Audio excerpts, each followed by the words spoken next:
Hello guys, nandito na naman tayo at syempre good morning muna dito at good evening dyan. Ito pag-usapan natin guys.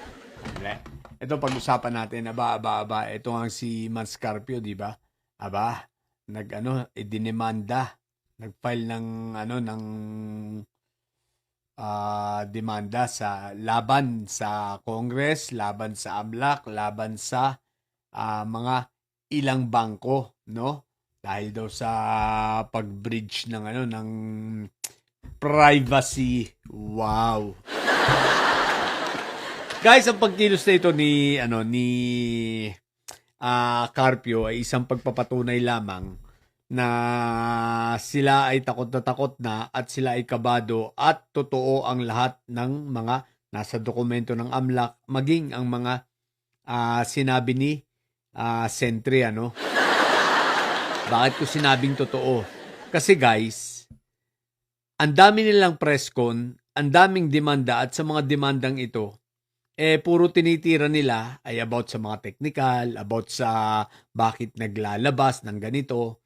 Pero katulad nga ng sinabi ni Congressman Ridon, wala tayong narinig na itinanggi nila na hindi totoo yung 6.77 billion na inflows at outflows, no? Ibig sabihin, mga pumapasok at lumalabas na mga transaksyon. So, ibig sabihin, aminado sila na may transaksyon na bilyon-bilyon sapagkat hindi nila tinatanggi.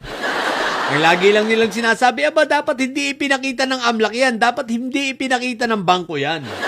So, doon pa lang ay may pag-amin. So, ibig sabihin, totoo. Kaya ito ang punto ko. Kayong mga bobong didilis, wag nyo nang ipagtanggol at wag nyo nang sabihin at wag nyo nang itanggi pa itong 6.77 billion na transaksyon na dumaan sa mga bank accounts ng mga amo ninyo. Kung sila nga hindi tumatanggi tapos kayo tatanggi, di ba para lang kayo tanga bida-bida? Hindi nga kayo marunong magbangko, bida-bida pa kayo. Di ba? Kung yung mga amo nyo nga hindi tumatanggi tapos kayo itatanggi nyo pa. Di ba? So ngayon, nagdemanda. So ito lamang ay pagpapatunay na takot na takot sila. Kung wala naman tinatago, anong problema nyo? Maganda nga yan, at least ma-justify ninyo at mapapatutuhanan ninyo na sinungaling itong mga nag-aakusa sa inyo, di ba ga? And the right forum for now, because ang involved ay si Inday Sayad, ang Senado.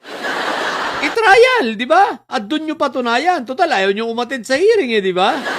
Ng Kongreso o di sa Senado, patunayan ninyo. Ngayon, takbo kayo. Si Inday Sayad, takbo na naman sa Supreme Court.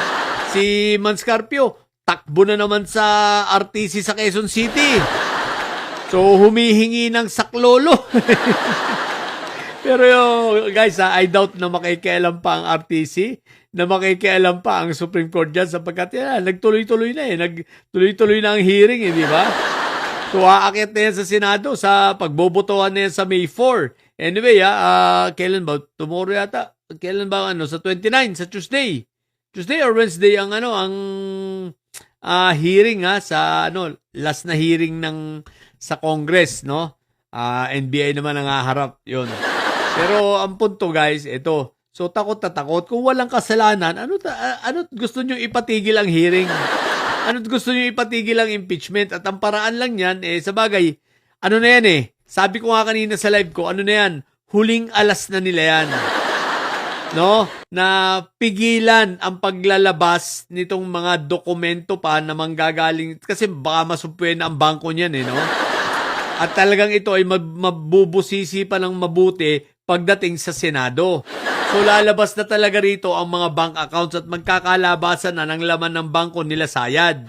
Napaka-questionable kasi isipin mo ang report ng SEC based sa GIS based sa isinabit na GIS nitong sila Sayad base sa kanilang mga negosyo at sa kanilang financial statement o yung FS na tinatawag, may losses pa sila. Ibig sabihin, may lugi pa sila sa kanilang mga negosyo. Mas mabuti pa yung break-even, di ba? Ibig sabihin, may losses, wala talagang kita. Hindi nga nag-break-even, ibig sabihin, hindi nabawi ang puhunan. May losses, pero bilyon-bilyon ang transaksyon. What the heck? At the same time, magtataka ka, Simula 2019 hanggang 2024, zero cash in banks ang kanilang mga sinulat ni Sayad. As in, zero talaga. Zero ang cash in banks, zero ang cash on hands. Aba. Ang tanong, di naka-close account na pala itong mga bangkong ito. Dahil hindi mo pwedeng i-zero hindi mo pwedeng i-zero ang balance mo sa bangko, otherwise mako-close account yan. Di ibig sabihin naka-close account na. Ang tanong ay bakit may mga pumapasok na transaksyon? Bakit may na-flag ang AMLAC? Bakit nagre-report ang bangko na may mga transaksyon kung zero naman pala? O di ba dahil kung hindi zero yan, kung yan ay may pondo kahit maintaining balance lang, halimbawa 20,000 na maintaining balance, di sana nilagay ni Inday Sayad, 20,000 maintaining balance, di ba? May pera, at least may pera. Ngayon, zero as in wala talaga, walang cash in banks, di ibig sabihin zero talaga. Tapos may mga transaksyon, may mga inflows tsaka outflows ng cash, at hindi lang basta cash hindi lang ito usaping libo, ito ay usaping milyon na umabot ng bilyon. 6.77 billion ang numero at halaga na hindi kayang itanggi nitong mag-asawa. Hindi pala, mag-ex pala. Sipin mo sa mga demanda nila, panay puro technical pero wala kang narinig na itinanggi nila yung 6.77 billion. Kaya kayong mga bobong didilis, wag nyo na itanggi rin. Dahil mismo nga yung mga may-ari ng pera, hindi tumatanggi, tapos kayo tumatanggi pa. Di ba, mukha lang kayong tanga. What the heck? So, kaya wag kayong bobo So, ito ay pagpapatunay na talagang takot na takot. At ako'y naniniwala, tatakbo mga to. Pag na-impeach si Sayad, si Batan ito sa Pilipinas, sigurado ako rito. Dahil talagang magtutuloy-tuloy pati yung mga kaso nito sa ombudsman na, alam mo, mga Nobel yun, So, magtatago na itong mga ito. Sigurado yan. Kaya si Inday Sayad, yung pagpunta-punta niya sa abroad, matik yan. Para lang yan ay maghanap ng pagtataguan. At mag-a-accept sa kanila para makapag-asylum kung sakali. Magtatago yan. Sabi ko nga sa inyo, tinuturuan ko na kayo, magpaturo na kayo kay Bato kung paano magtago. Magpaturo ka na, Man Scarpio, tsaka Inday Sayad. Di ba? At kayong mga bubong titilis, wag kayong tatanga-tanga. Hindi nga nila tinatanggi yung 6.77 billion tapos kayo tumatanggi. What the heck? O, di ba?